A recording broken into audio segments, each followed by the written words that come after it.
dance now? I have my own music going, but it's okay. Let's go! Be good if I had the talking point up, right? Searching for greatness in a sea of the dying and shameless. A sea of the I can't hear what you're saying. I have my now you're good. music really loud. You're I fine. stopped I it, just though? couldn't. You're good. I couldn't hear you because I had you once, and then I heard your stream on the back end twice. So here we are. Oh, We're good though. We're good though. We're good. We're good. right. We're good. We're good. Before we go anywhere, I just want to point out everything I've got going on behind me. Okay. I've got the You got hat. a whole lot. I've got the hat. Not wearing the hat. Had my Nah. hair for work today. Gelled. We got the hat, Nice. right? We Mhm. have the Sam. Oh, let's go this way. We have the Sam Bradford jersey. Christ, dude. What pain that is. We have a Todd Gurley jersey, and what you can't see on the piano under the good vibe sign is a Marshall Faulk jersey. That has seen better days. See, that's probably the best one you got. Is it Well, a Super Bowl in like stitched one, or no? brother, that is like my mom paid like $75 for it when I was like 8. That's beast. The year they like went Beast. to the Super Bowl and they were really good.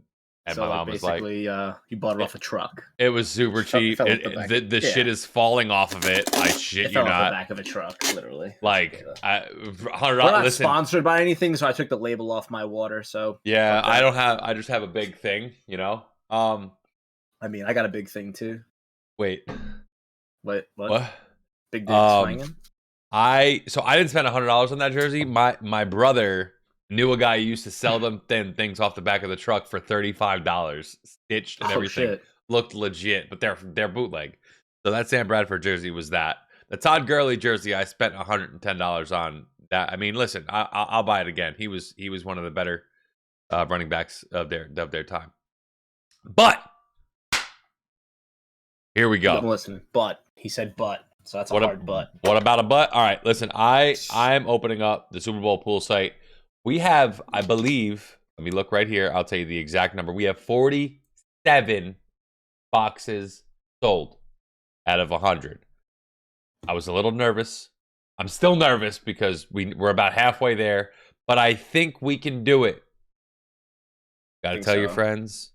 Listen, if we don't do it, you just get your money back. I mean, it is what it is. Yeah, it's $5 a box, whatever. $5 a box. We need to sell 53. I'd be willing to go in a few more if we get close. I forgot how many I bought. I don't know. 5, 10, 50, 20. Maybe we bought 5. You might have bought another 5. Yeah, I'd be willing to buy another 5 or 10 myself. Yeah, just to you know, if we're at like 90, yeah. I'll get us. Yeah, I'll get us there. You know, we'll get there. We'll get there. Yeah. But we got to get there. If we don't get there, oh, of course. By the way, I have my Aaron Donald jersey on.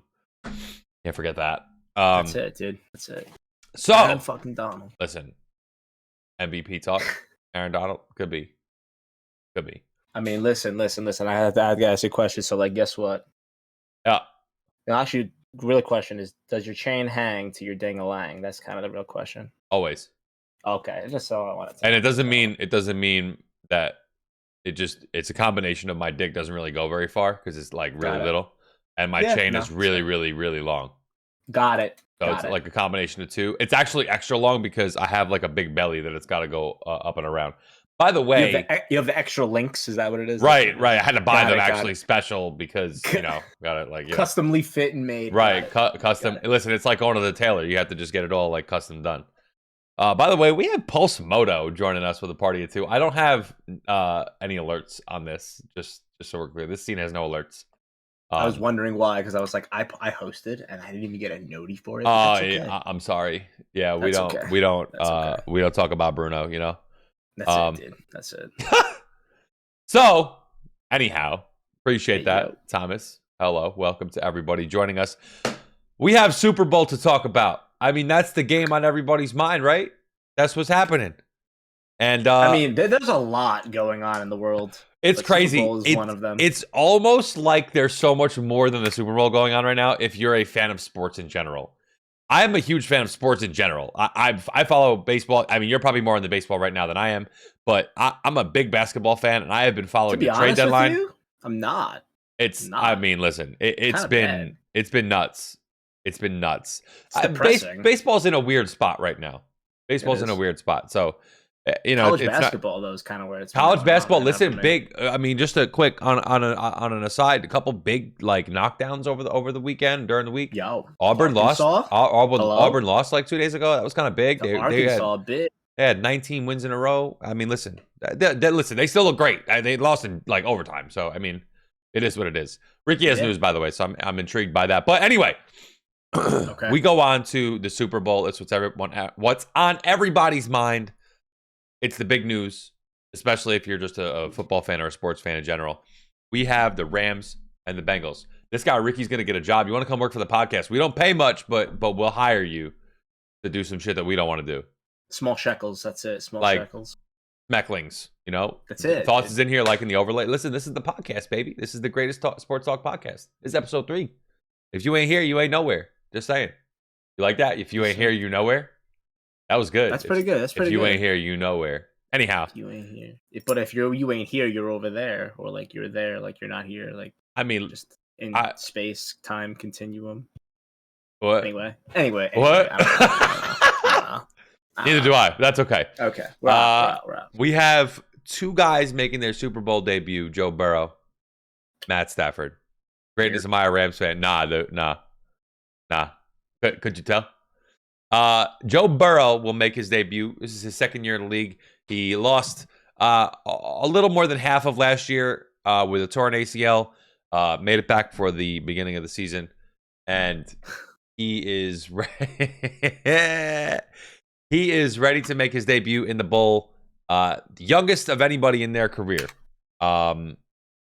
Anyone drafted number 1, not earliest in their career, because we've seen rookies in the Super Bowl. I believe Dan Marino was a rookie in the Super Bowl. But aside from that, we have Matt Stafford making his debut in the bowl 13 years into his career. That's the latest anybody drafted number 1 will make their debut in the Super Bowl. I think it's insane that there are 2 number 1 picks going head to head.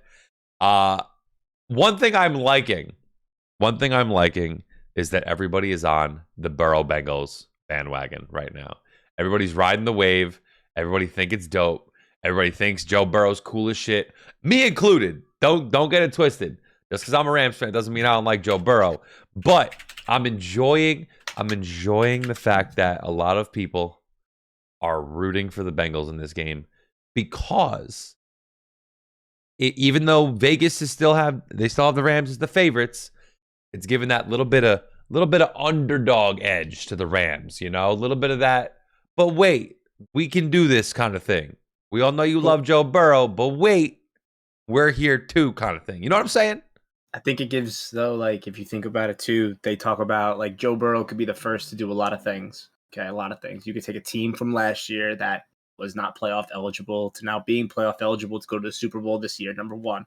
Number 2, you got a guy who's won a national championship, who's won a Heisman, and if he wins the Super Bowl, he would be the first person to do that. Now, there have been people to win a Heisman and win a Super Bowl. I believe Reggie Bush was one of them. However, his Heisman got taken away from him. But I woke you say that, but it's kind of bullshit, right? With everything going on, everybody gets paid nowadays. That was kind of crap the way they used to handle that shit back in the day. I if agree. we're being But fair, listen, right? I'll tell you what. I was a college athlete. It would have been great to like fucking just get paid by, I don't know, this girl I saw on Instagram actually today. Now that you want to bring that up, this girl is getting paid by StockX and getting paid Paige in Beckers. sneakers. Paige Getting Beckers. paid in Yo, sneakers, Paige dog. Beckers is one of the best basketball players you've never seen play basketball. I'll say that right dude, now. Of course. She's No, but I hurt think right it's now. crazy. She's hurt right now, but she's insane. UConn. Oh yeah. She's Yeah, nuts. Been dude, watching her since middle school. UConn is a breed. It's like the fucking like mecca for women's basketball, and like the men have had success over the years, but that's just crazy. But I think that that's kind of what people are riding on, and if you listen to like the sports talk radio and stuff that like in the morning, like I listen to like Boomer and obviously was a Bengal and like he's pulling hard for this kid, like alma mater, play for the Bengals, wants this kid to be successful. And like, I think people want to see like this 3-headed monster where it's like, he's won this. And now if he wins this, I don't think he has to ever win anything ever again. The people in Cincinnati, and I've watched like fan videos. I don't know if you've been watching it. Like I've been retweeting all these fan videos. Like this means so much to these people. It's crazy. It's crazy. So just to point out, 2 other people have won. I don't know about the Heisman, but I know 2 other people have won quarterbacks, and I believe they won the Heisman. I think this has happened twice before, but like a long time ago. I believe Joe Montana and I believe Joe Namath were Heisman winners and championship winners, and they won Super Bowls. I believe. Yeah, but wait, did they win the national championship? Well, not like the current iteration of the national championship, but they won the college championship. Yeah, I believe. So I think he would be the first person within like the new confounded rules to win a national championship, a Heisman, and a Super Bowl. That's kind of crazy. That is nuts. That's a whole resume. So think about it. Think about it. He never probably has to win ever again, right? He goes on to be like the greatest Cincinnati quarterback of all time if he wins, and he gets paid, and then that's it. Your career is your legacy is set in stone at what, second year in the league, and like you're done. Like Matthew Stafford's been grinding for 13 years, played in the shithole of Detroit, and now has an opportunity to win a Super Bowl. If you want to take the flop side of it, he now plays for the LA Rams, who can also win a Super Bowl. And now, if he wins, this team was built for this. They sold out a lot of things. They got rid of a lot of draft picks. They brought a lot of people in. And I was reading, like, I don't know if you've read it, but Eric Weddle was to say that, like, after this year, like, he never wants to go back to play football. He wants to go back to hang out with his family. I believe he has children. And, like, football's done for him. He came back for the sole purpose of winning a championship. Yep. This was his opportunity. So, I think for me, it all sounds like sunshine and rainbows for Joe Burrow. And I think what's going to not hold him back, but I think what's going to prevent them from winning the Super Bowl here this year is not what they can do or can't do, but it's going to be the drive of Matt Stafford. You're talking about what you said, a guy who's been in the league 13 years. He's finally had an opportunity to be on a team that is competitive and has a chance to win. This is his legacy. If they don't win the Super Bowl this year, I don't see them making a run this competitively over the next 2 or 3 years, which, I mean, I think Stafford, he's 33 years old. I mean, how many more years the guy got, right? Yeah. So I think this is their big shot. I mean, if they win this year, they'll be able to bring some vets who want to win rings next year, but I don't think if they win this year, I think if the Bengals win it, I think it's going to be really hard for them to make that bounce back. So for me, I think it's a combination of Stafford and all the other guys who are here on like their 1-year deals or expiring deals. Von Miller, Odell Beckham, all these guys want to win. They want to win. Doesn't want to be a Ram, just so you know. Like, that's come out to say that he was very upset when he left. He was definitely upset, and I see him definitely being a Ram, winning the title, and he could go back to Denver. He could definitely go back to Denver. But that's why I think all of that is going to end up being the breaking point for the Rams. All these guys were here on their expiring deals. They're later on in their careers. Not to say that Odell Beckham's not going to have a place to play and compete for a championship if he wants to. But he needs to get paid because he's an idiot and he took half his contract in Bitcoin and cryptocurrency. So all that shit plummeted. But a lot of guys are doing that. A lot of guys are doing that nowadays, believe it or not. Oh, yeah, no, for sure. I tell you what, dude, the metaverse and like the way NFTs are like being like produced and like what's going about, like the whole incentive of stuff, like that's kind of the future. It's kind of nuts. Yeah, I mean that's a conversation for another day. I mean, I have to do research on all that stuff to sound like I know what I'm talking about when it comes to NFTs. But moving towards something that I'm noticing you put, both teams have stud offensive weapons. That's true. Right. Solid defenses. Okay. I think as of late, I'm not saying well-rounded, like all around, like from beginning to end of the year. As of late, both defenses have been stellar. I agree. I think that's a big reason. That shut down Kansas City to 3 points in the second half. Okay. And the Rams defense, you know damn well that they shut everything down, the run and the pass. I think that's a big reason why the Bengals have made it as far as they have, because their defense has been improved over the playoffs. Yeah, and I mean, like, you got guys that there are weak spots. Like, I mean, listen, like Eli Apple does like 1 or 2 good things, and then all of a sudden he's like a stud corner, which I don't think is true at all. Like, I'm not buying that for a second. But on the flip side of that, like I said, like Jalen Ramsey is gonna have his hands full with Jamar Chase. But then like who else is gonna step up? There's gonna be like a T. Higgins. Is it gonna be a Tyler Boyd? Are we gonna have their tight end who has yet to practice this week? So I don't know. Kendall Blanton. Oh, you mean CJ Uzomah on the Bengals? No, Uzomah. Yeah. Because I think Tyler Higbee's ready to come back. I believe.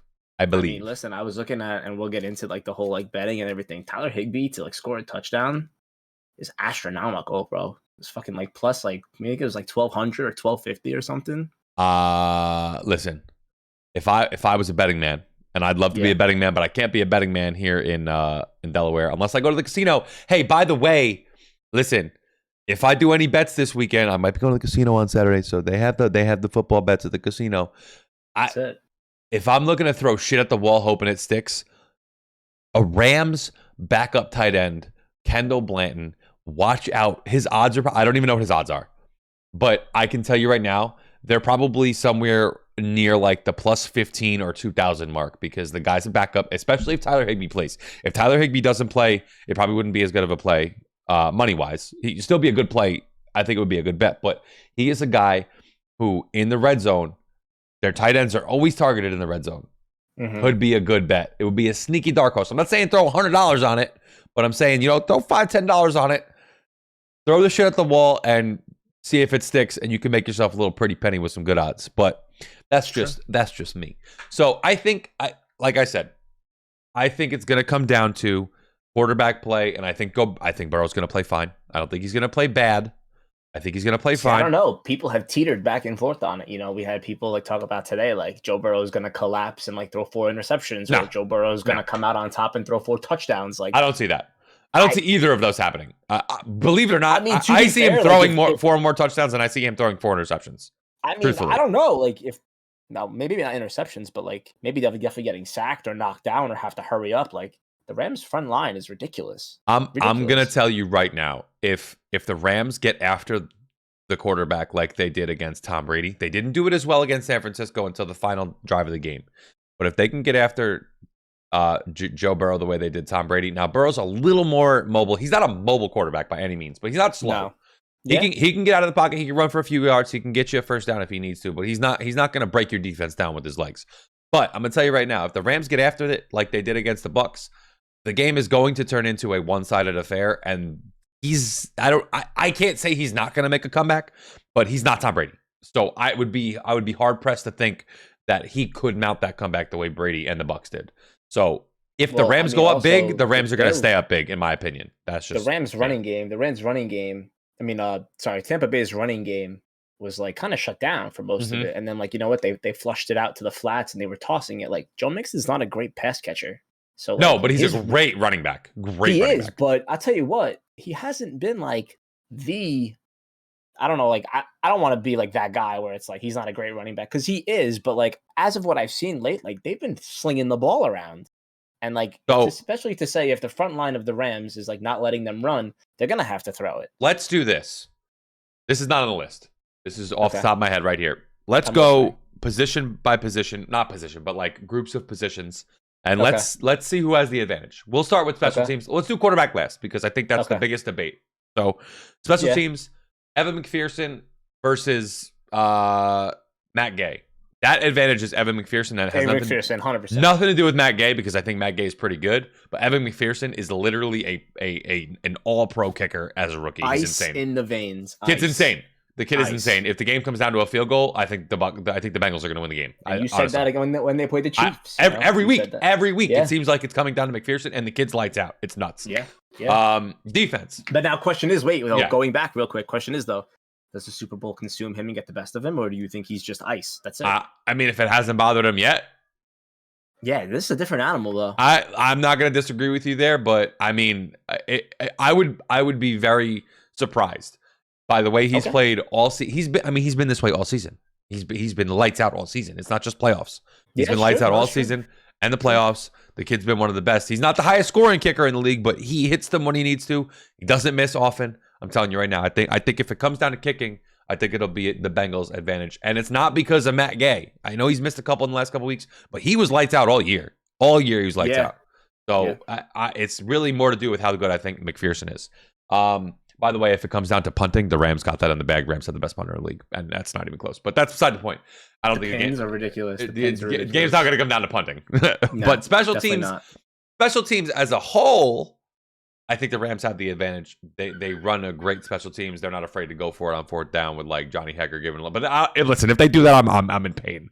If they do that in the Super Bowl, I'm in pain. I'm nervous. I'm scared. But anyway, that's because they're trailing or they're trying to shake something. So we'll defense. That's Rams for me. It's Rams. I mean, that's fact. I did say on Monday, if you were, or was it Sunday? Whatever day I did that tier list, if you were around, I did get hot about the Rams, and they have a bunch of nobodies on defense. They do have really good players, though. They have Aaron Donald. They have Leonard Floyd. They have Von Miller. They have Eric Well. They have good safeties. They have Eric Well, Nick Scott, Jalen Ramsey, Darius Williams. I mean, they have a very good defense. And if they can play up to their ability, the Bengals could walk out of there with less than 20 points. I wouldn't even be surprised if they do that. And the Bengals don't have a terrible defense. They're pretty average. They're a pretty average defense. So I think like the talent wise falls into like the Rams category, but like the scrappy and grittiness of like making the plays, like because they have to obviously work a little harder, like could fall into the Bengals. They can get after the quarterback though. They can get after the quarterback, and we all know the last thing, their linebacker Alexander. Yeah, they have a couple good guys. I agree. I would hate to sit here and say that I'm like the guy who knows it all, but they do have a decent defense. They're not going to lose the game because of their defense. Let's just put it that way. No. In terms of offensive weapons, I think the offensive line, and this has more to do with how bad the Bengals offensive line is. The Rams will have that advantage. The Rams offensive line is not world beaters by any means. They're not. They're average. Yeah. But the Bengals is bad. The Bengals have a bad offensive line. Yeah. They faced one team who could get after the quarterback, and Joe Burrow was sacked 9 times. They barely walked out of that game with a field goal win against the Titans. Yeah. And the Raiders, he was sacked like 9 times also. Yeah. And like I said, we talked about that in the wild card weekend where it was like just a couple of bad calls and 2 misplaced whistles, and we're talking about a different situation altogether. I think all football coaches, you're a football coach, I'm not a football coach, but everybody says game's won in the trenches. Yeah. If you can dominate the line of scrimmage, you could dominate the game. And I think just from where I'm looking at things, the Rams offensive line, I think is decent enough to hold up the defensive line of the Bengals. And I don't think the offensive line of the Bengals is good enough to hold the defensive line of the Rams. Sure. So I think with that being said, I think that's where the game is going to be won, truthfully. I think advantage Rams there on the offensive line. And wide receivers, playmakers, tight ends, you can put them all together. I mean, it's a toss-up. I think it's balanced. It's very balanced. I mean, you have different players. I think Ja'Marr Chase is a lightning fast playmaker. And not that Cooper Kupp is not that, but I mean, you put Ja'Marr Chase and you put Cooper Kupp in a race. Ja'Marr Chase is going to win that race. But Cooper Kupp just finds a way to get open. He's quick off the line. He makes great breaks out of his moves, and he just finds a way to get to that open space better than anybody else does. If he's getting man-to-man coverage, he knows how to break off his man. If they're playing zone, he gets to the open space in the zone defense. And his connection with Matt Stafford is unbelievable. But the same can be said about Ja'Marr Chase and Joe Burrow. And they've been playing together for longer. They played together in college. They played this full year together. I believe it or not, as much as I love the Rams and I love Cooper Kupp, that's even. That's an even matchup right there. I mean, Cooper Kupp almost had a record-setting season, and I still think the two of those guys are even. Second guy, Odell Beckham, T. Higgins. That's even to me. T. Higgins is a different receiver than Odell Beckham. He's a big, fast guy. Odell Beckham is a quick, fast, find the open space guy. Kind of like a Ja'Marr Chase, just kind of like that next tier down. Third guy. I also kind of think you have to think about like accountability and like, are you going to show up? Like Odell's been playing great since joining the Rams, but like we've seen Odell on numerous of other teams where it's like he's not even playing and he's just taking up space. I'm going to tell you right now. And the same for fantasy for T. Higgins too. You know, like you're banking on T. Higgins catching like 3, 4, 5 balls and he gets like a couple of targets and only brings in 1 or 2. Like, I don't know. They can definitely go both ways. They could be make it or break it players, those two in particular for sure. I'm going to tell you right now, if we see the Odell Beckham we've seen in the playoffs, the Rams have a great advantage in that. Oh, yeah. A great advantage. Yeah. Third wide receiver, Van Jefferson, Tyler Boyd. Yeah. Tyler, believe it or not, before the season, I'd sit here and say Tyler Boyd because Tyler Boyd was the best receiver on the Bengals until this year. Yep. But right now, Tyler Boyd's been pretty absent over the course of the last couple of weeks. And I mean, but he's a good player. So that's what makes me nervous as a Rams fan, because Tyler Boyd, I know how good he is and I know how good he has been. It's like a vet versus a rookie kind of thing. Like you have like the years on it as opposed to. So what's gonna play out? I mean, in a game like the Super Bowl, your third wide receiver could make the difference. They could make one big play, and big playability. Van Jefferson's got that. Overall reliability, I think Tyler Boyd would fill that void just because of his experience. Not in big games like this, but just in general. Right. Tight ends, the Rams got that. Tyler Higbee, if healthy, is, believe it or not, he just plays on a team loaded with offensive weapons. It's one of the best tight ends in football, outside of like your big three of like Travis Kelce, Darren Waller, and George Kittle. Tyler Higbee is that next tier down of tight ends outside of those top three. I mean, those top three guys are they're animals, but Tyler Higbee is right there. He's slides in right in that next tier. So CJ Uzomah is a nice piece, but he doesn't quite slot in at that next tier down. So no, but gives also better protection on the line. He does. Joe he Burrow does. To he does have opportunity to throw to somebody else. So. That's where even though Uzomah's better, the Rams do a better job wide receiver wise. They're not flashy. They do block. They pass protect. Odell Beckham is learning that to be a wide receiver in LA, you need to be a pass blocker and a run blocker, not just a receiver. So Cooper Kupp. I feel like the Rams get rid of the football a lot faster than the Bengals do. I would agree with that. Running game, that's advantage Bengals. Even though the Rams have two nice pieces in Cam Akers and Sony Michel, Joe Mixon is an all pro. He's an all star. He's a Pro Bowler. And he's been that for the last like 2 years or so. Cam Akers, I think, hey, listen, if he's healthy and he can, hold on to the ball, he's explosive and he looks great. But there's just not enough there for me to sit there and say that he's better than Joe Mixon. I would be silly for me to say that. Advantage though, I want to say advantage though Cam Akers because he hasn't played. Listen, that's the only reason I give even the slightest bit of notion to the Rams running game, because Cam Akers has played 4 football games this year. Yeah. And he's only run the ball maybe 100 times. Yeah. Where Joe Mixon has run the ball between 300 and 400 times probably. Mm-hmm. I mean, that's a huge difference in terms of your health and your legs and your freshness. But I mean, at the same time, they've all had a week off. They're all getting fresh. So I don't know. I that is interesting that you bring that up though, but it's not quite enough for me to put Akers over Mixon. Mixon is a proven guy, and he's a stud. Absolutely. That brings us to quarterback. Brings us to the quarterback. So who you got? It's tough. It's hard. It's hard. I mean, listen, I took the Bengals to win it all, and I'm going to go with the hot hand. I mean, listen, I love Matthew Stafford. Don't get me wrong. And, I think the veteran leadership of a Matthew Stafford to hurry his team up if it's in the 2-minute drill, or hurry them up if they have no timeouts, or whatever it is, trying to keep that defense on the field and just go no huddle. I like that accountability on his end. But Joe Burrow's been playing great. He's got the hot hand. And I kind of want to see, this all unfold as far as, like I said before, winning those 3 things, being second year removed, and just having Cincinnati win something. I kind of feel that that's where it's going, and it's trending in that direction. And we'll talk about the spread or whatever, but the spread's been moving by half a point. So I don't know. It's obviously an evenly matched game. I'm going with the young gun though in Joe Burrow, to be honest. I'm gonna sit here and say, if there was any other team going against the Rams, I'm rooting Bengals. Or any other team going against the Bengals, I'm rooting Joe Burrow. Of course. I'm rooting for Joe Burrow against any other different. Team against the Rams. But this is, I'll tell you what, if it wasn't the Bengals, or if it was I don't know, if it was Tom Brady or something, I would really be pulling for Matthew Stafford. I love Joe Burrow. The dude is cool as shit. He feels no pressure. I think the storyline is awesome.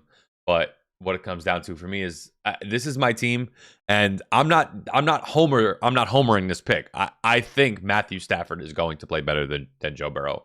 I don't think Joe Burrow is going to play poorly, but I think it's going to come down to him not being able to get the ball out of his hands quick enough. The line's going to come crushing down, and I think Matthew Stafford, he's looked good all playoffs. He's thrown one interception that was barely his fault. He threw a ball, and the guy, Cooper Kupp, couldn't hang on to it. It was thrown a little behind him, and it was tipped up in the air, and it was intercepted. He hasn't been picked off all but that one time.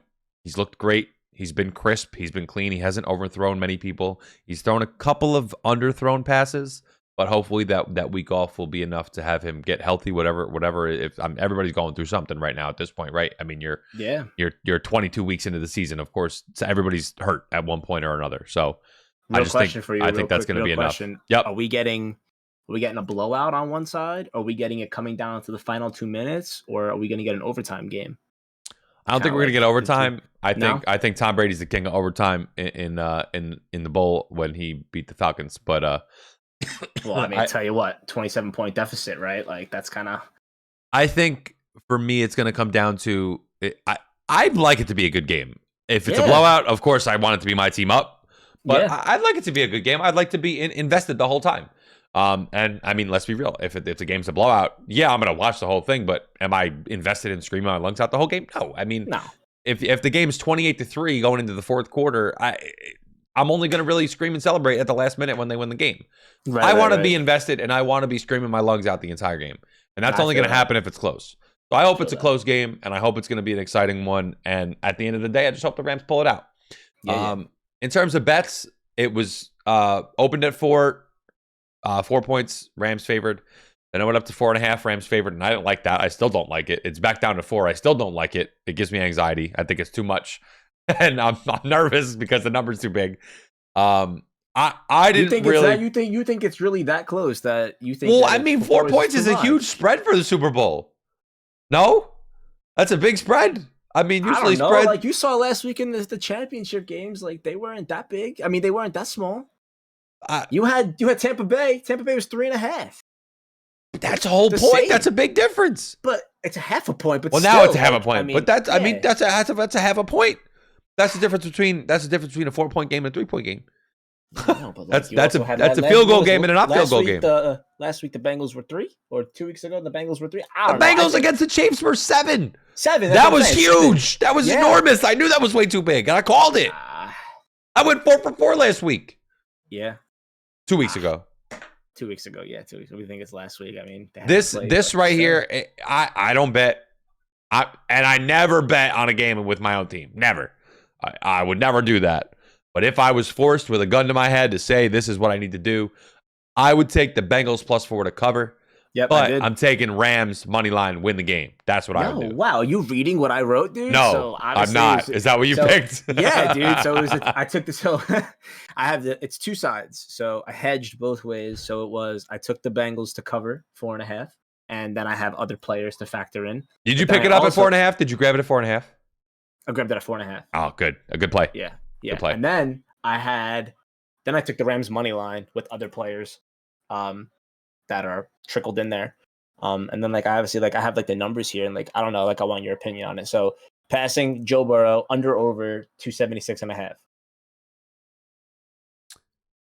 What do you think? I think he's going to go over, and I think. Go ahead. I think he's going to go over on that. Stafford under over 281.5. I think he's going to go over on that also. Interesting. So then the game's going to go over than 48.5. I think so. Okay. And then the notables, which I thought was crazy. So Jamar Chase these past weeks has 90 plus receiving yards. He came in, and it's probably because Jalen Ramsey is going to guard him for most of the game, I would assume. 78.5 receiving yards. And we under I don't over think that. I don't think he's gonna over. listen. I don't I think took he's the gonna blow over. the doors off the game. I don't think he's gonna have a massive game, but that's insulting. 78.5. Yeah. I mean, listen. I'd go over on that. If you're sitting in the 80s, you already hit it. So that's Yeah. great. And then Cooper Kupp under 105.5. I'll tell you what, right now, if Eli Apple's guarding him, it's over. It's over.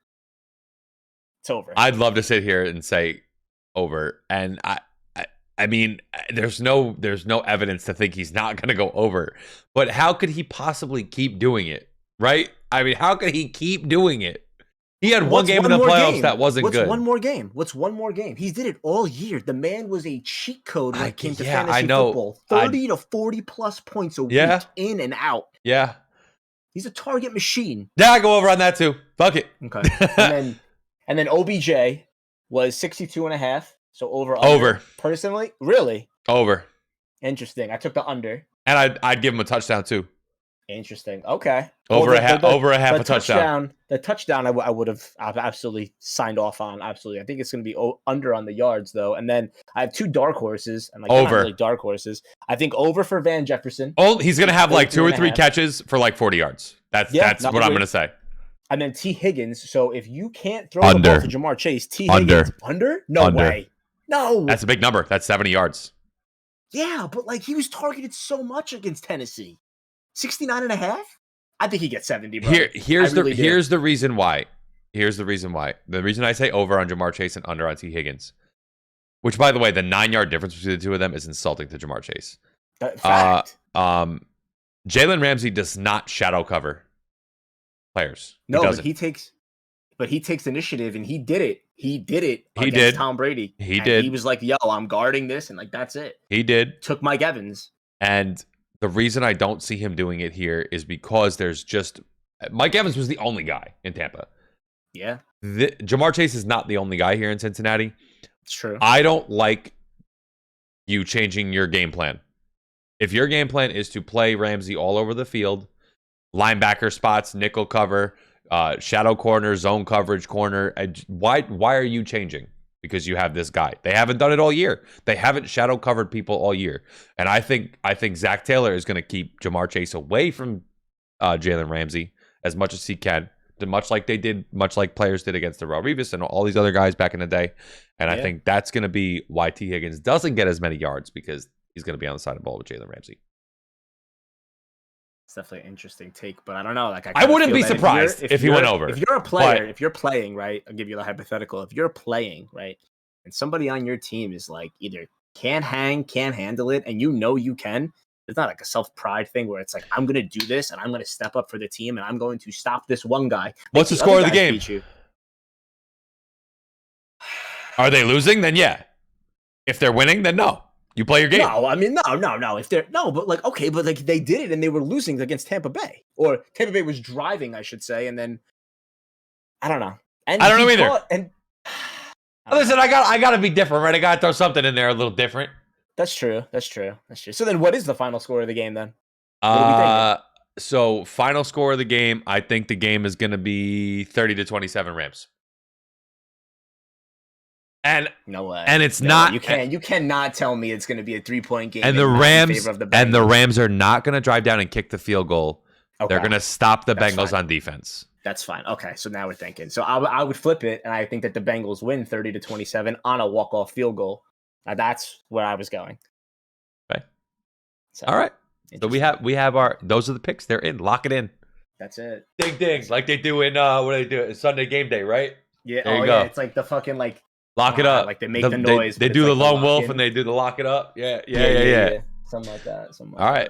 Listen, it's gonna be really sad when we talk next week and you're wrong, but that's okay. It's gonna be sad for you, not for me. I'm not mad. Like I don't have a dog in the fight. To be honest with you, all I want to see is my numbers hitting my pools, and I want to see me make some money on sports betting. Did you say pools? Did you say pools? It's interesting that you bring that up because if you're not aware, we are running Super Bowl boxes here on the Greatest Sports Talk podcast. Good segue. And if you are interested in that, they are $5 a box. You can join the Discord and you can DM me on social media, JLamps on social media. The link is available in the Discord. It is $5 a box. You can Venmo, PayPal, Cash App, any way you want to get me that money. You can get me that money, and we will get you in. You can pick your boxes. There are still 50 available. Get in the game. Don't be left out. Woo! That was a good one. That was good. That was brought to you by FanDuel Sports. Yeah, listen. If we're starting to get sponsored and shit, that's wild. We got 20 minutes, which is just enough time for me to sit here and wallow in my team's sorrows. That I only want to cover that. I think that we have to cover that. Granted, it is the NBA trade deadline tomorrow, Thursday at 3 p.m. Eastern time. So you can dabble into this. I'm going to give you my take on it. And then I think we move to baseball really quick and then we can cry about it. And then that's it. Listen, there were some moves, some surprising moves. We're not going to get into them. McCollum went to the Pelicans. Halliburton went to the Pacers. Knicks fans are crying about Halliburton going to the Pacers. That's their own fault. The way that they drafted him. They should have drafted him. That's their fault. Listen, it's their fault. They should have. Listen, again, I agree. And being a Knicks fan is painful, and it is what it is. And they don't do shit. But the front office. You know what? They need to sell. They need to move contracts. They need to figure it out. And I'm only going to leave you with one thing, and then I'm not going to talk about the Knicks. But if McCollum leaves Portland, why would Dame want to stay in Portland? It doesn't make any sense. You've seen guys move to better themselves, to win a championship in Chase. You're not winning one in Portland. LeBron left Cleveland to go to Miami, come back to Cleveland to win a championship. Good for him. Now plays in LA. Kevin Durant left Oklahoma City to go play with the Golden State Warriors. Now currently plays for your team, who's pushing for a championship, by the way. And they're looking to be sellers. Good segue, by the way. Now you could take over on this one. Quickly, before I talk about the Nets, Dame's not going anywhere. Unless he makes it clear that he wants out, he's not going anywhere. And he said before he doesn't want to go anywhere. You know what the problem is? You're going to be like a Charles Barkley, and you're literally going to be a player that was dominant for your team, and that's all you're going to be remembered as. I mean, listen, I don't get it either, but I do have here that you could see some type of flash rebuild. I mean, Damian Lillard, when healthy, is one of the top 10 players in basketball. He's arguably the best point guard when he's on his game, next to Steph Curry and next to Kyrie Irving. I mean, Yeah. Depending on what you consider Luka Doncic, if he's a point guard or not. But I John mean, Moran. well, now during this year, yeah, he's putting himself up there. But I got to see a little more than just 1 year. You know what I'm saying? I think he's great. I agree. I like I John agree. Morant, but give me some more. You know, love John Moran. I love. he's an animal. He's an animal. I love him. Yeah. But give me some more than just 1 year. You know, last year was a rookie. This year, second year, you're making the jump. I think it's good. Yeah, Let me get some more. But I don't know. I mean, if I'm Portland, listen, what do the Knicks got that I want if I'm Portland? Like what? What do you got? Damian Lillard, like I said, top 10 player in the NBA. Where is he going that Portland is satisfied with the trade? I mean, the Knicks have draft capital, but You got to give me more draft capital for Damian Lillard, brother. I agree. No, I'm saying like that would be a part of it. I don't know. Like, to be honest with you, I think everybody besides RJ Barrett on the Knicks is dog shit. So like, what are you trading? I don't know. But like, I think the Knicks do need to start moving pieces to contender teams. Like, you should definitely be able to get rid of a Kemba Walker. I mean, Yeah. they need to Listen, get rid of Randall. They need to. I don't know where. That's going to be harder than you think. That's going to be harder than you No, think. I He's know. he's making a nice chunk of change. Yeah. It's not overwhelming, the number, but it's upwards of like 24, 25 million or something like that, which is not absurd. It's a lot, but it's not absurd nowadays. Guys are making 40 million. James Harden's about to make 47 million next year, so it's not an absurd amount of money, but it's You're still like money you touching have it. to. Like, you know what it is? Like, you know, like you're like poking the bear. Like, you keep mentioning it, but like you don't want to talk about it. All right, Like, let's get into like, it. Rip the Band-Aid Let's off. get Like, into you it. need to dive. You need to dive. After what I've heard today, this is the first time I'm going to come out and say it. After what I've heard today, he's got to go. It does. If he wants out, get him out. And I am the biggest Ben Simmons hater. Of the players I can't stand in the NBA, he is number 2 behind Joel Embiid. And isn't it funny they both play for the same goddamn team? But when I sit there and look at that team, Joel Embiid, as talented as he may be, is such an absolute asshat on the court. He thinks he's God's gift to the earth. He thinks he's the next greatest player in basketball history. And let me just tell you something, brother. Let me channel my inner Hulk Hogan. You are never going to be the next anything. You're fantastic. You're very talented. You're not winning your team shit. Your team is sitting 5th in the conference standings. Yeah, but I will say something. While you're in the midst of an MVP season. So what does that show you? You ain't doing shit to get your team to the top. I will say something though. But the East is good. East is good. There are good teams in the East. Okay, that's number 1. Number 2, okay, you don't have your quote unquote star player in Ben Simmons, who hasn't been good. I do understand that.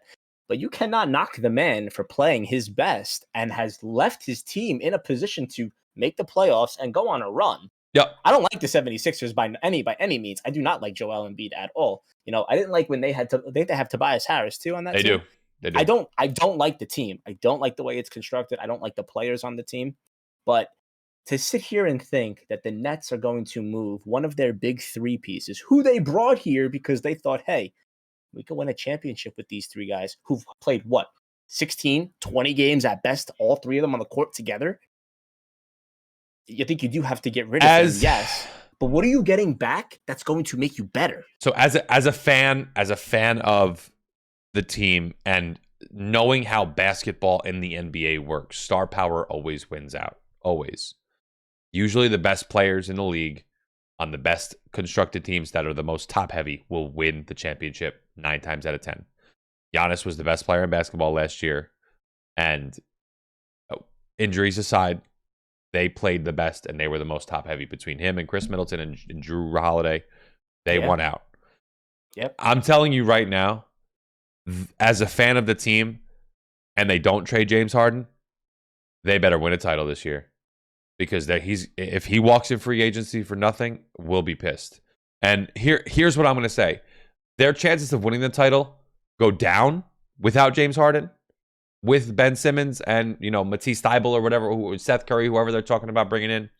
But it's like 5 guys. But I don't know how you're going to bring in 5 guys. Who you're dropping. I don't know how any of that works, but yeah. But I don't see them becoming non-contenders without James Harden, especially if that's the pieces they bring. It. Listen, Ben Simmons doesn't have to be the guy coming into the Nets. Listen, and I don't like him, but I'm trying to compartmentalize this thing, and I'm trying to make it make sense to me as to why you do this. You do this because your guy James Harden doesn't want to come back. If you sit down with him and he says, "I'm not re-signing with you, no matter if we win a title or not. I don't like playing on this team." You don't have a choice than to trade him. How are you gonna? Because you can't make up that $47 million next year by signing a free agent for that amount of money. It doesn't work that way. You can only use that amount of money on guys you already have the rights to.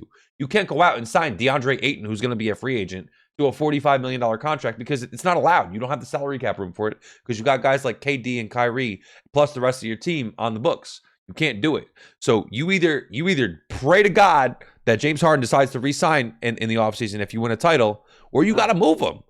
I don't see another way around it. He's come out and said that he didn't want to stay. He's come out and that's what I'm saying. Before the trade deadline came out.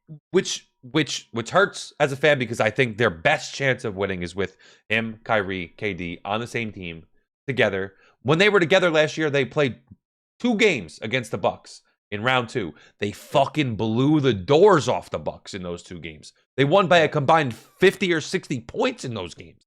They're an unbelievably talented team. I've never seen a team as talented and top heavy as that team can be fully healthy. It's unbelievable. Better than the Warriors' 70-some win team, I'm telling you. Let me ask you this question now. Kyrie, James Harden, 3 of the top 8 players in the NBA together on one team. So aside from the Harden thing, okay, Kyrie Irving can only play 10 games the rest of the season, aside from playoffs. There's 26 games left. He can only play in 10 of them. Now, okay, supposedly, and I don't know how any of this works, you do not need a mask to go into Madison Square Garden. Now, I don't know how it is at the Barclay. You do not need to wear a mask unless you have floor seats. Supposedly, New York State and New York City is different. They're supposed to lift the mask mandated rule. So I don't know what the vaccination thing is going to be like, but let's just say you get Kyrie for, instead of 10, let's call it 15 of the 26 games. If you don't have him, then you're only going to rely on KD to carry the rest of the way? Well, here's my thing. Regular season, and the regular season wise, they need to win enough games to get out of the playing game. They're right now, they're 8th. They're 8th. Yeah. They've lost 9 games in a row. They were 29-16. They're 29-25. Yeah. I mean, they were like the 3rd seed, which was low in my opinion. They need to. So okay, about the mask mandate, vaccine, the whole thing in the state of Delaware, which in terms of politics and all this other bullshit is very similar to New York. New York's a little bit more stringent on their rules and regs, but mask mandate is over Friday in the state of Delaware. It's been over for Connecticut and it's been over in parts of Jersey already. So I know it's coming and the wave is fine, but you got guys that Kyrie Irving really in particular has been held out. So if you get rid of a Harden and you only have Kyrie for 10, you have to make up those 16 games. And KD is still out already. KD's still out. So who are you relying on? Listen, Joe Harris? Here becomes the thing. Well, Joe Harris is hurt too, which is why you're selling. which is why the pieces coming in from this deal for Ben Simmons is interesting to me. You have Matisse Thybulle, who is arguably one of the best defensive players in basketball. If he could develop a jump shot, that would be nice, and he'd become an immediate impact player on the Nets. So you're taking 2 experiments then, because he don't have a jump shot and Ben Simmons don't have a jump shot. Granted, Ben Simmons has a Thybulle has a better jump shot than Simmons. It's just not consistent. Fine, but Simmons doesn't have a jump shot. On the back end of that, if Ben Simmons was to come here, I would assume, and we've seen it with Zion, who's not really doing his right due diligence and getting healthy and stuff. Maybe Ben Simmons is healthy. Maybe Ben Simmons comes in and he's a difference maker because he hasn't been playing in any game. So the part of me that is intrigued by Ben Simmons is that he doesn't have to shoot the ball. Well, I think you can play him in the mid to post. Okay, I'm talking when healthy, right? Okay. When KD, I got Kyrie, Ben Simmons is the 3rd offensive option on that team. and he can and he I'll tell can you what, I'm play pretty mid sure to post. everybody has a better jump shot than that dude. No Not gonna cap. lie to you. Not gonna lie to you. And the last piece, Steph Curry, lights out shooter, one of the best in basketball. Yeah. And the Sixers are supposedly reluctant to give him up in a deal. Listen, Tyrese They're giving Maxey, up a first-round draft pick too. yeah, and Tyrese Maxey is being floated. Tyrese Maxey, if you haven't looked him up or heard about him recently, you'll need to look him up. He has become one of the best, like next tier up role players in the NBA. He's an excellent starting two guard. He's very good. I think he's very good. And if somehow the Nets can pull off a deal where they can pull him in also, it's a home run. I think they take James Harden, who is top like 7 or 8 in the NBA, and they can parlay his talent into Ben Simmons when healthy. Jumps out of side is a top 20 player. I mean, he's one of the best defensive players in basketball. He's a great playmaker and he's an excellent athlete. You bring in a guy like Matisse Thybulle, Seth Curry, and Tyrese Maxey, who is an up and coming star player. I think it would be a good deal, in my opinion. But that Tyrese Maxey is like the flip. But like now, Ben Simmons comes to Brooklyn, right, and starts playing the prima donna bullshit. Like, you think that's gonna fly? No, listen. If he comes to Brooklyn and tries to do that, he's gonna get booed out of the arena because. And here's the thing: if Ben Simmons does end up joining the Nets as a member of the trade, then this is KD's team. There's no denying that. He's gonna either get in line or he's not gonna play. And if that's the case, then I mean, then those other three guys really got to be good in order for the trade to make any sense. But I don't know. I'm stuck. We'll see tomorrow at this time what the teams look like and Matt's gonna be on his phone chat. He's gonna be all like, day into it. all He's day gonna be like, Jesus all Christ. day. Listen, you guys think I don't work as it is? That's a hot mess. That's a hot mess. And like, I'll tell you what, there are a lot of teams that have a lot of shit going on. Teams are trading for upgrades. Teams are selling for future upgrades. What the fuck are the Kings doing? Why are you trading for Domantas Sabonis? You're not contending. What are you doing? Why are you trading away your best building block in Tyrese Haliburton? And Buddy Hield. Buddy Hield's expiring contract, but what are you doing? But what is Sabonis? Is Sabonis going to expire at the end of the year? No, he's got another year. What is that? Like, that's what I don't understand. Why are they bringing a guy like Sabonis So now, in? you know what? We could segue into the baseball thing because I think it has to do with making money. How can you sell tickets? Who the fuck wants to go to a Sacramento Kings game? Maybe they need some extra flavor. They need something. I mean, tell you what, like we talked about Brooklyn and we talked about how the Nets are trying to trade. Nets are still one of the favorites to win the title, by the way. You heard that here first. They'll have one of the most talented rosters. I'm not going to say no, but they got to get on the court. Like, yeah, that's it. They have to show up on paper. What are you talking about? The Philadelphia Eagles? They were like the quote unquote the best team on paper, and like they sucked. Yeah. So I don't know. But I think it has to do with a lot of it has to do with money. A lot of it has to do with, I guess, the future. I mean, you said like Buddy Hield is gonna not be back with them. So, I mean, if you get Sabonis for another year, then you can Pacers, go back into listen, the draft. everybody take a page out of the Pacers book if you're an NBA GM because they're doing it the way it should be done, and they're not fleecing, but they're making smart moves. They're bringing in guys who they know they're gonna have long term, and expiring contracts, and they're making the best out of players they're not going to use in the future. Pacers are doing a good job. So, like, by the way, last piece about the NBA before I move to MLB. I know one more piece about the NBA. I know we want to go to baseball, but go ahead. CJ McCollum to the Pelicans immediately puts a major damper on Zion to the Knicks. Immediate damper. That's a fact. Because it shows the Pelicans are pushing to win. They're looking to win. CJ McCollum is a winning piece to your team. It's not a guy you're just bringing in to salary dump. You're bringing him in because he's got a major salary and you want to try to win. And we'll see. So that's just that. Listen, there are, and we've talked about this about Zion, about how things go, and you've explained it to me thoroughly, and like trying to find the loopholes as far as he could take a buyout or he doesn't have to come back, and like they own the rights to him, like all this stuff. And we won't know until, I guess, when and if it honestly happens. But you're right. They're trying to show the fan base, and I believe their GM is David Griffin. Yes, possibly. Yeah. Yes. So he was the GM for the Cavs. For the Cavs with LeBron. He's not trying to fuck that up again. Yeah, he knows what it I guess, takes to have a successful team or knows and has learned in the past of whatever it is.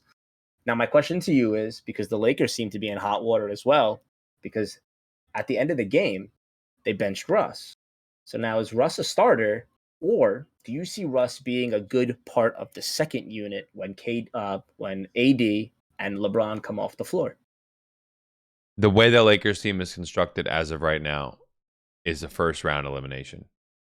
No matter Yeah, how you they're rotate, a hot mess. no They're a matter hot how mess. you rotate your guys in and out. And I I feel think that they terrible. have a I'm a better LeBron chance. fan. I'm a LeBron fan. I'm a huge LeBron fan. I was kind of salty when he went to the Heat, but ultimately I've been a fan of him since he's been drafted. And I've liked AD. I think he's great. But the way that this team is constructed, they're not good enough. They're not good enough to win games over the course of a 7-game series. Russell Westbrook is a bad fit on that team. I'm not going to sit here and say Russell Westbrook is a bad player in the NBA. He's not. He's not a good fit next to Anthony Davis and LeBron James. He is the same player as LeBron James. However, he's a 100th as efficient as LeBron James. You have a guy. They're literally the same player. They have the same mold. LeBron is a better shooter in general, but you have LeBron James here, right? One of the most efficient, greatest players of all time. Then you have Russell Westbrook down here. Same mold, just not nearly as good. You can't have those two guys in the same court. They hold the ball too long, and I'm not paying a guy $40 million to come be on my second unit. They have to move him. They have to move him. And they're not going to get nearly enough value out of him, but they have to make it work. Well, they have I'll to try to tell you find what. pieces that fit. I'll tell you what right now, and I'll be pissed, and I will be, if the Knicks try to go make a run out of Russell Westbrook right now. It is not necessary. You are fucking dog shit. Why would you bring in a guy that you have to owe so much money to? And I know basketball is different as far as like the money goes. Why? Why would you give up things and make another team better? And you're not making yourself better. That's one. Two, if you keep him on the Lakers, I think he needs to stay on the second unit if you really want to make a severe run, because like you just said, LeBron holds the ball a lot. AD has the ball a lot. If he comes in the second unit and does his thing against the backups of other teams, you're getting a double. You're getting like two ways of like just destroying teams, whether it's your starting or your secondary.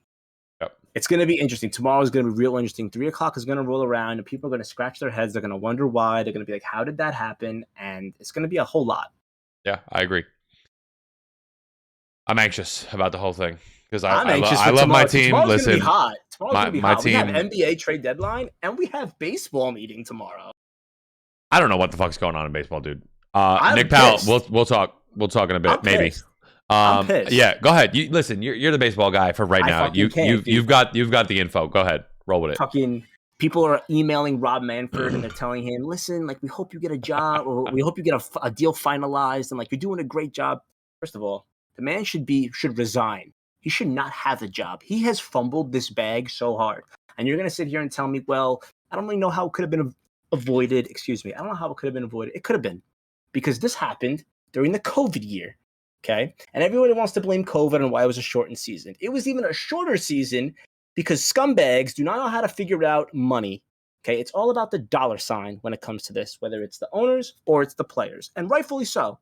But you need to come to an agreement and be adults. Sit at a table and figure it out. Don't have a 5-minute conversation, pitch an idea, you don't agree on it, and walk away.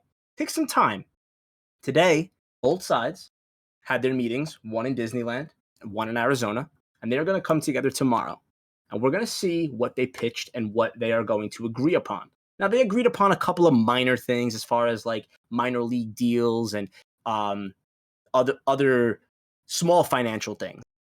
But we as fans, we're left in the dark. I don't think pitchers and catchers start on time. I don't think spring training starts on time.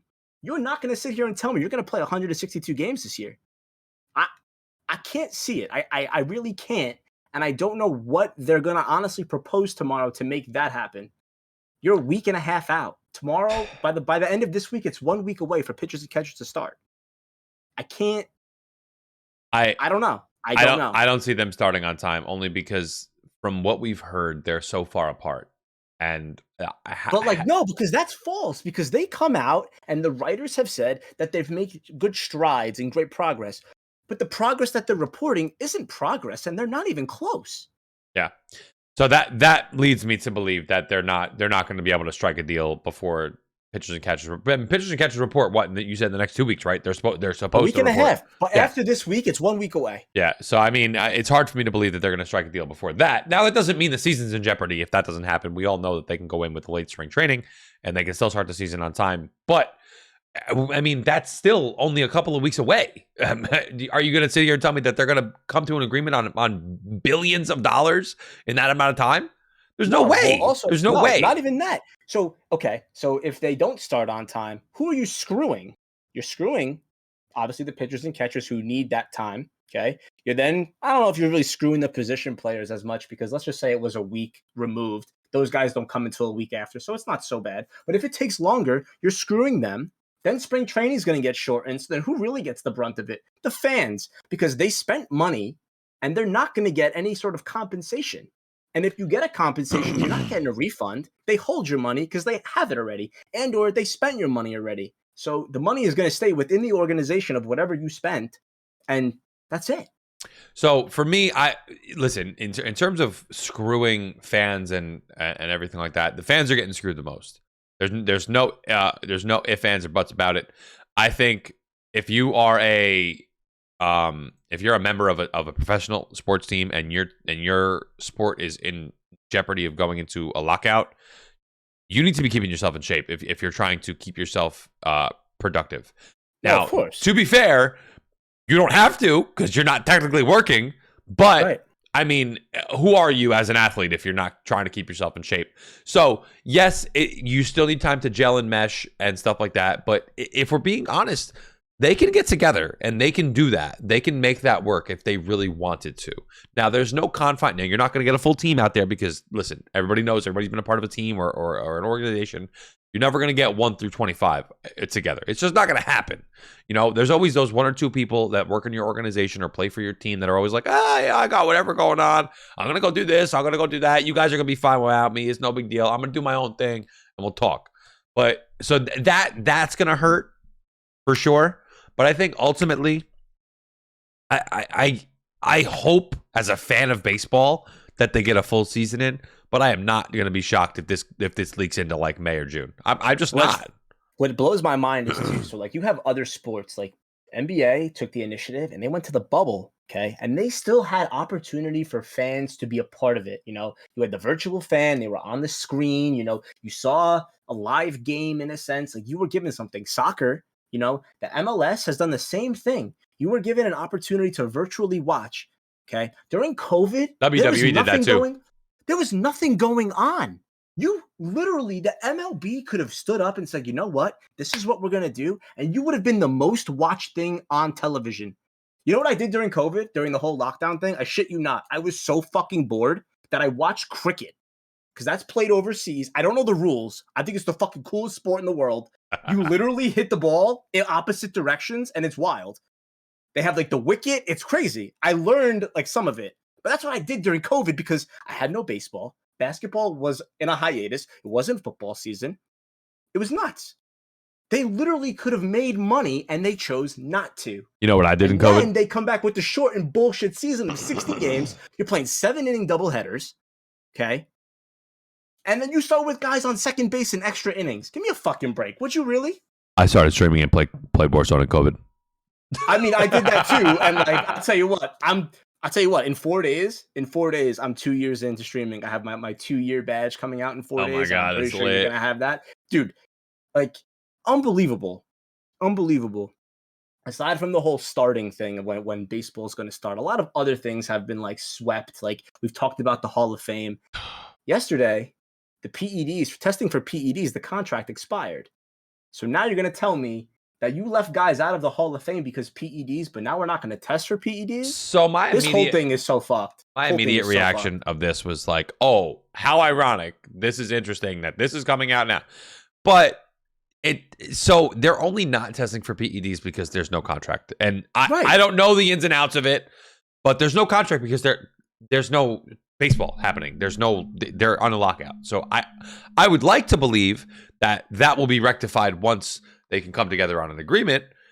However, if they don't, then I'm going to be fucking pissed about all these other fucking assholes that don't get to play and don't get to go to the Hall of Fame like Barry Bonds and Roger Clemens, and the absurdity that we talked about that was Alex Rodriguez receiving like a 20% vote that he needed to get into the Hall of Fame. So I'm hoping that once everything comes back and they're able to get themselves together, that the contract will be renewed and they'll be able to get back to testing. Not that I'm a fan of testing, but it's only fair for the guys who do it the right way, right? That's what I think. Keep your standard. If you're going to test and you're going to keep guys out because they tested positive, then you need to continue to do that. You can't say, because then you know what it is? It becomes like a favoritism. It becomes like a selective thing where it's like, we didn't like this guy. This guy did this. Let's keep him out. And then a couple of years down the line, it's like, that guy's no longer a problem or a thorn in our side because he's ineligible. Let's get rid of it and like let's just change the narrative going forward. You can't do that. Well, that's why I think they can't be that brazen about it where that would be the reason they'd stop testing. I don't think they would ever do that outwardly, just in the face of somebody like that. I don't think they could do that. Well, it wasn't just one guy. It was a multitude of guys. Well, happened to be Barry Bonds was the face of fucking steroids for. But what I'm saying is, I can't see them just saying, "Oh, you guys are ineligible for the Hall of Fame now." Well, guess what? We don't give a shit about Pete. Like, I don't think they would ever outwardly It's just the timing of it. Oh, it's awful. Ironic. It's an awful optic, and I think it's a bad job by the MLB not trying to get that under wraps before this lockout happened. They knew. I mean, there's people in the PR departments of these big companies. They had to know that the Hall of Fame was going to happen. People were going to be pissed, and the steroid testing contract was going to be over. It's not like they're stupid, right? These are major billion-dollar executives that are getting paid all this money to run these places and these businesses. There's no way that their PR department didn't sit there and say, "Hey, by the way, you know that we're gonna we're going to be in this lockout, and during the lockout, we're going to have the Hall of Fame induction, which is great, even though it's not really related to MLB. It's their own thing. It's their own organization. But, a couple of weeks later, we're going to stop testing for PEDs because the contract is going to be up. Don't you think we should have that contract be renewed sometime before this lockout happens? Because if that happens, people are going to be kind of pissed. Don't you think that conversation happened? You can't tell me that like you just said, like the PR people, they're working, okay? Every day, I get an email from the Yankees about opening day, about spring training tickets, about how to change my seats, about how to get a playoff package. You can't tell me that they were like, "Oh, you know what? Let's just not test no more. Let's not worry about that contract, but we're going to pump a product that we don't have." It's so frustrating. It really is, because it's something, and they call it the dying sport because nobody wants to watch. Nobody wants to watch because it's a fucking mess, and it's terrible on how they handle things. It's terrible how they market things. It's terrible how they have an owner who doesn't know what the hell he's doing. It really is so bad. This hasn't happened in years. And you know what? I don't think that if it was back then, and you know what? The year it was half of a season, to be honest with you, that was in the lockout. It wasn't a full season, I don't believe. I think it was half. You're going to tell me that you're going to sit here and you're really going to lay back and say, "Listen, we can't come to an agreement. Let's just take the year off." People will lose their minds. I'm telling you. I'm going to lose my mind. That's what I do in the summertime. That's what I do. I am at the point with baseball, and I don't have this issue with football or basketball. They have their own problems. Every business, sport, everything in life has their own problems. But the issue I have with baseball is it's treated like this sacrosanct, legendary America's pastime, like it's God's gift to the earth type of thing. And I'm over that, because at the end of the day, it's an entertainment business. I want to be entertained. And you know what's not making me entertained? When you keep these guys out of the Hall of Fame. I'm not entertained by that. You're not special, Hall of Fame writers. You're not special, baseball owners.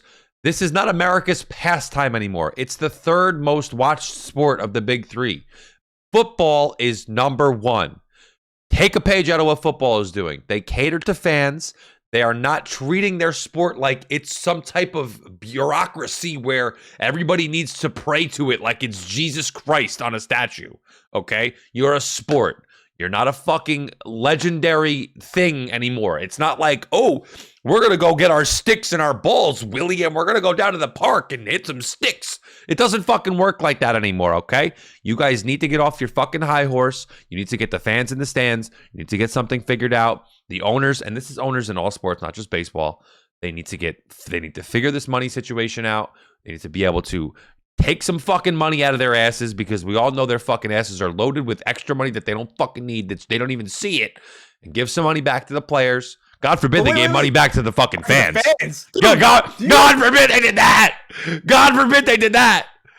God forbid they made prices cheaper than $150 to get a decent seat in Yankee fucking Stadium. God forbid. $50? Are you on crack? Bro, you're sitting in the nosebleeds for that, first of all. Let me Unreal. Okay. I've done a tour and I have a poster where you could scratch off of all the stadiums you've been to. And I've been to a handful. Okay. Beautiful stadiums. I've been to Camden Yards. I've been to Citi Field. Cool place. I've been there too. Bro, phenomenal. I recently, over the summer, I went to where the Cardinals play. I went to Busch Stadium. Bro, sitting behind home plate, guess how much I paid for a ticket? Probably like $120.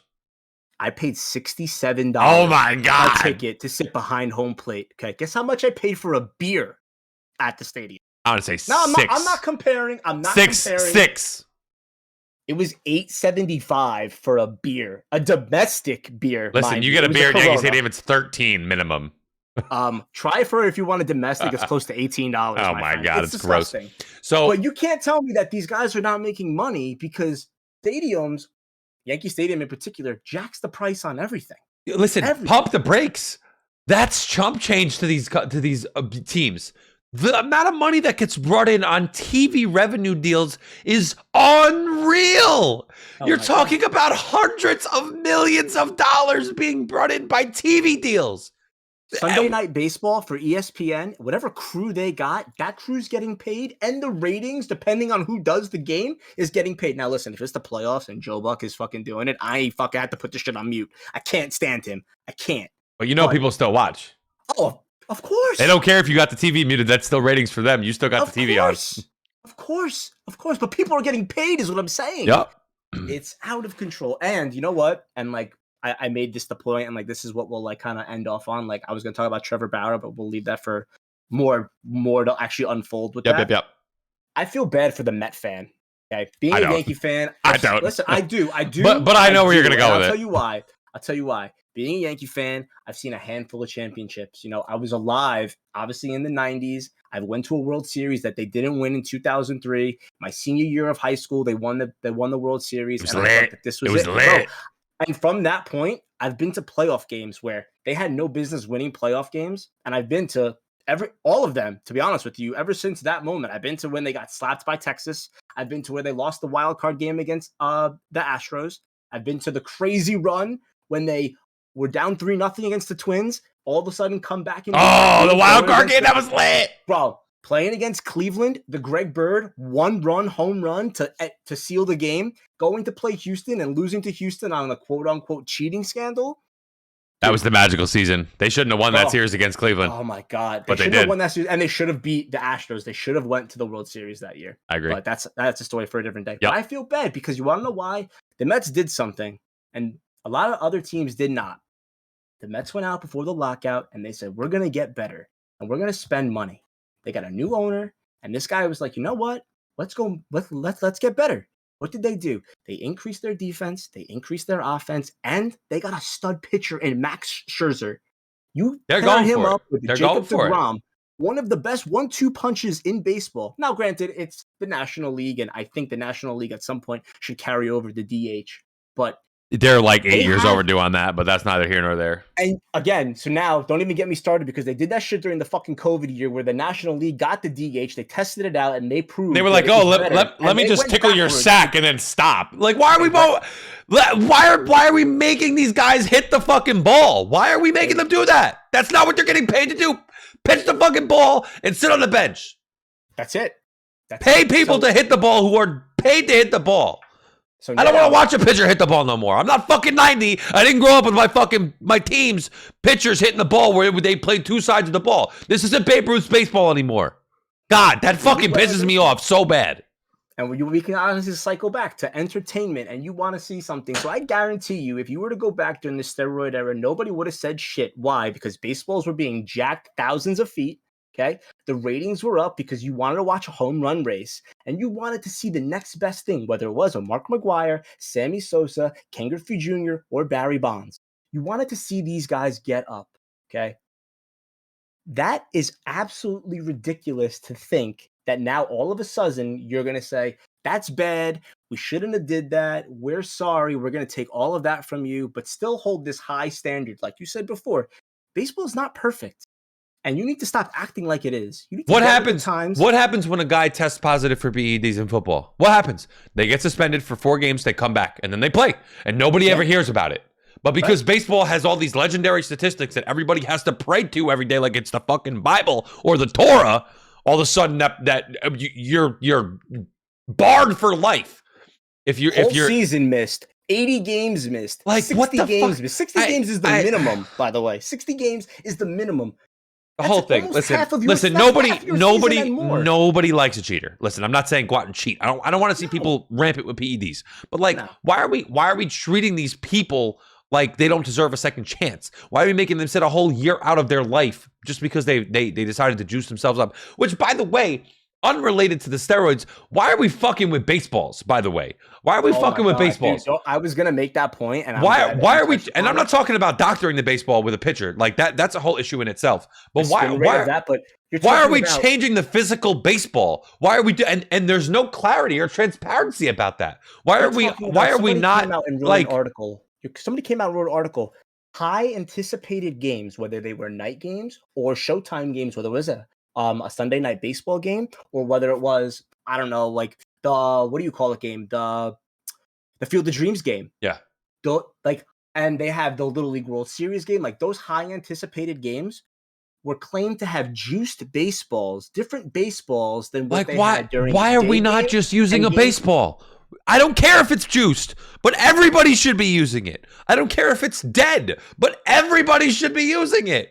I do care if it's dead. I don't like a dead baseball. They used a dead baseball for the first half of this year, and it sucked. They did. If they're going to use a baseball, use it juiced or like somewhere in the middle. Make it like an average balanced baseball so that you got some good hits and you got some good pitching.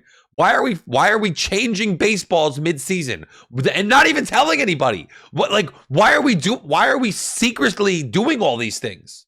Why is it like the hierarchy and the social order all of a sudden? Like we're part of the fucking matrix. Like that's change baseballs and write a little thing. Hey, we noticed that all of a sudden there's a lot of home runs being hit, and we're after the season we're gonna reevaluate like the kind of baseball we're using. Like do that. Like why and like say something about it. Don't just like under the rug decide to change baseballs mid-season. Like what? Like what? Well, that's like you play softball, right? Let's go with that. You play softball, right? Yeah, of course. So in softball, right, you're using the good old what do they call them? The dollies or the clinchers. Yeah, so using the clinchers or whatever, and if you're the pitcher out there and the other team throws you a new fresh ball, you're like, no, I don't want the new fresh ball, and you throw the ball back because the ball's fucking fresh and full of juice. Of course. So, but like that, but you see it happening in baseball right now. These players don't know that it's happening. So they don't know that these balls are juiced or not juiced. Like why are we doing this? It doesn't make sense. You want to talk about not changing the game, okay? That it's changing the game. You're taking balls for different games and you're changing them. However, now wait. You already said that PEDs change the game. I think you have to take a lot of talent to hit a baseball. Oh, completely. Hardest sport in my opinion. But PEDs don't make you better. They give you an advantage, but I still think that you need the basic component of how to play the sport, and then you can use it to your advantage. You're physically changing the sport in all facets when you're changing the ball, when you're changing the rules, okay? You come out at a quarter of the season with the spin rate as far as the sticky stuff with the pitchers and shit. How many guys' ERA took a hike? Garrett Cole was one of them. Took a hike. Oh, awful. He pitched last 6 games of the season. He was awful. His last 6 starts, he was awful. Only Tip would say that, by the way. I mean, yeah, that's true. That's true. I mean, I don't know. But like getting back to my point about the Mets fans, they have this team where they have something going for them. They don't have the Wilpons anymore. They got a new coach. They got new morale. This is going great for them. And typically to say when good things are going for the Mets, shit is always to come through, whatever it is. Good things were going for the Mets. They got to the World Series that one time. They ended up playing the Royals. Good things were going for the Mets down the line when I think it was 2000. They ended up playing the Yankees. Like good things happen to them, and then there's always a shit thing that really fucks everything up, and this is really screwing them so bad. So I would like to see. I mean, listen, I'm a Yankee fan, obviously, but Yankees Mets in the World Series again. I wouldn't hate it. I'm not opposed to anybody in the World hate it. Series as long as the Yankees are in there and we're competing for a title. I'm over it. I need them to be winning. You want to talk about ratings? The fucking state of New York would explode. Yep. Explode. I'd have to come back up for a game if that was the case. Dude, I would fly you up here. I would have tickets. We would go. It wouldn't even be a thought. You would have people from all over the Bronx, live stream from the Manhattan, game. Queens, Brooklyn. Everybody would come. The trains would be loaded. I wish I was a teenager or at least a young adult when they played each other in the World Series. And I went, and it was phenomenal. I sat next to this old guy who was a Mets fan. He had like a Mets like jacket. It was a black jacket with like the blue and like orange writing. And I was a kid. And I was like, they're going to lose. And like, they're known for losing. And what happened? They lost. And the Yankees won. And I was like, this is it. This is what it's all about. That would make you money. You want to talk about money? That's money. But I guarantee you, tomorrow is going to be jam-packed of sports, whether it's the NBA trade deadline, this stupid bullshit meeting that they're going to have that better last more than fucking at least 3 hours, or I'm going to lose my shit. And we have the Super Bowl this weekend. And then you know what? It comes with that lull time for next week. We'll recap the Super Bowl. We'll recap the NBA trade deadline. We'll hopefully be talking about something about baseball. And then maybe we get some other things like March Madness is going to be coming up. March Madness is coming up. We do have, listen, I'm not a major hockey buff, but we can maybe try to sneak some hockey in. I'll pretend like I know what I'm talking about. Me too. Listen, we'll try to sneak some other stuff in. Maybe we can even do some special things. We could talk about what we have for dinner, you know? I'm down. I'm down. Listen, you have 3 people to pick, dead or alive. I'm down. Who are you having dinner with? I'm with it. That's a good tease for next week. It's a great tease. I'm with it. Listen, I had a lot of fun doing this, and I always do, and it's been real for. We went overtime again. Again. Not bad though. It's less. Minutes, not bad. Less than what we usually do. So correct. I'm with it though, and like I could talk about baseball till I'm blue in the face because it's just utterly like it gets my heart going. I'm like I gotta take heart medication now, so like it is what it is. But I do have a lot of fun talking and bullshitting with you. I'm not gonna. Absolutely. We're doing a good job, and we're here. Yeah. We're outside. We're not really outside, but we're inside. It's okay. Well, we're outside the box. We're actually in the box. We're actually in the box. Like you're in a box and I'm in a box, but it's whatever. It's fine. It's fine. Be honest with me before I go. If you could, and your wife would say, "Fuck no, 100%." That white room of yours, would you paint it blue and gold? If the Rams won the Super Bowl? Yeah. Absolutely. So right now. In my Amazon recently viewed, there's a few things. Let me find out you got a fat head in there. No. Those are ugly. Those are ugly. But those 5-piece art sets, you know. Oh yeah. So Those are dope. I have a couple that I've been looking at and thinking about, and one of them is a Rams one. And I mean, I might just pull the trigger if they win the bowl, dude. I might just do it. I would pull the trigger, 100%.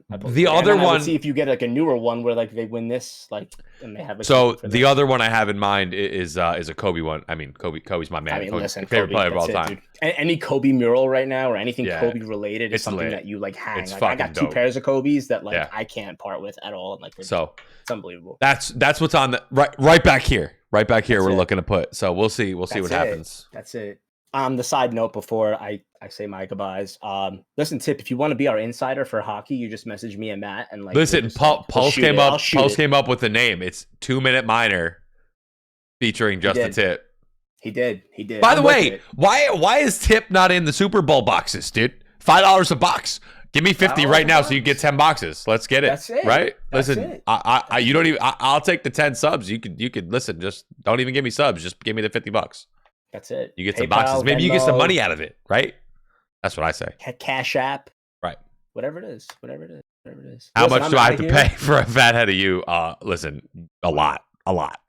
I'm not even going to talk about that. That's a whole lot. Listen, you enjoy the rest of your stream. All right, brother. In Warzone. I'll be watching, and I will catch you all later. Chat. Good night. Tippy, catch you later, brother. I'm out of here.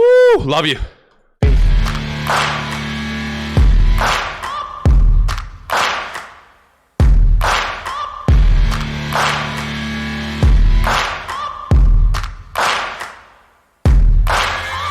Searching for greatness in a sea of the dying and shameless.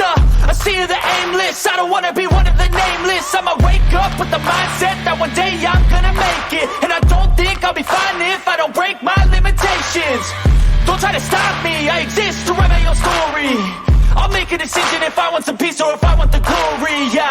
Don't want a life that is complacent or possibly boring, just want a life that is worth every day exploring, My whole life I just wanted someone who would notice me.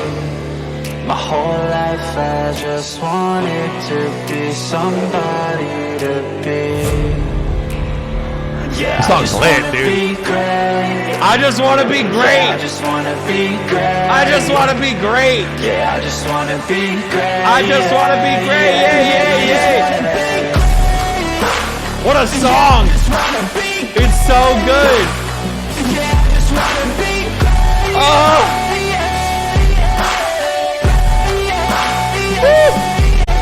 It's like my theme song. I just want to be greatness.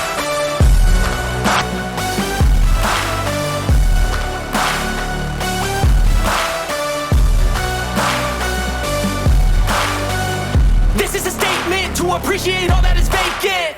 It's just for the taking. If you make up your mind, you can take it. I'm never complacent. I would work in a mansion or basement, yeah.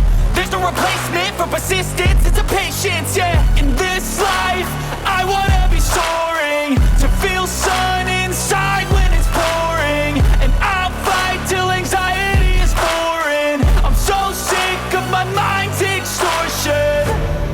My whole life I just wanted someone who would notice me. My whole life I just wanted to be somebody to be. Yeah, I just wanna be great.